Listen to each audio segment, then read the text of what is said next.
In this tutorial, we'll look at CSS media queries, screen versus print versus all.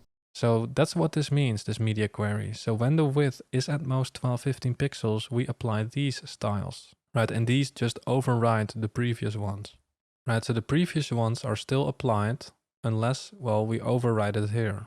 Right, now what you're gonna see sometimes with media queries is that people also add some other things here. So for example, they will write screen, right? And then and, right? So now we have another condition. Not only does it have to be at most 1215 pixels, the viewport, but also the media type needs to be a it needs to be a screen, right? So we have two major options here, which can be print, right? So if we can right click and we can print the page, right? If you've ever made a booking, for example, maybe you want to print the booking so you have it on paper, right? And maybe when you print, you want to have special styles, right? Maybe you want to hide the images, right? Because maybe the images won't print well.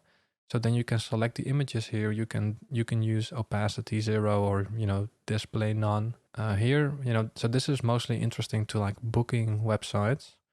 Right, now another option is screen, right? So basically only on screens. We want this to apply for every media type, not just screen, also for print. If the user wants to print it, well, we want to have the same styles. So we could also just write all, which will apply it for all media types, but this is actually the default. So we actually may as well just leave it off. Right, so now it's going to be for all media types. Now another thing is, by the way, that people use this only screen.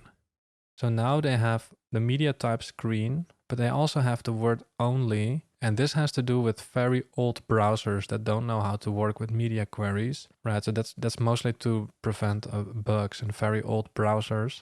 Now I've looked around, but I cannot find whether this is still necessary. So I'm gonna leave that off, but I just wanted to show you that. By the way, if this was helpful, I'd really appreciate it if you could like and subscribe. Also, check out my courses on CSS and JavaScript if you want to take those skills to an advanced level. Because in there, we will build some beautiful real-world projects from scratch so you can see how everything fits together and really master CSS or JavaScript. And I will also release other courses soon like React and Node.js. So if you want to be notified, then make sure you are subscribed to the email newsletter. You can find the link in the description. Thanks for watching and I hope to see you soon.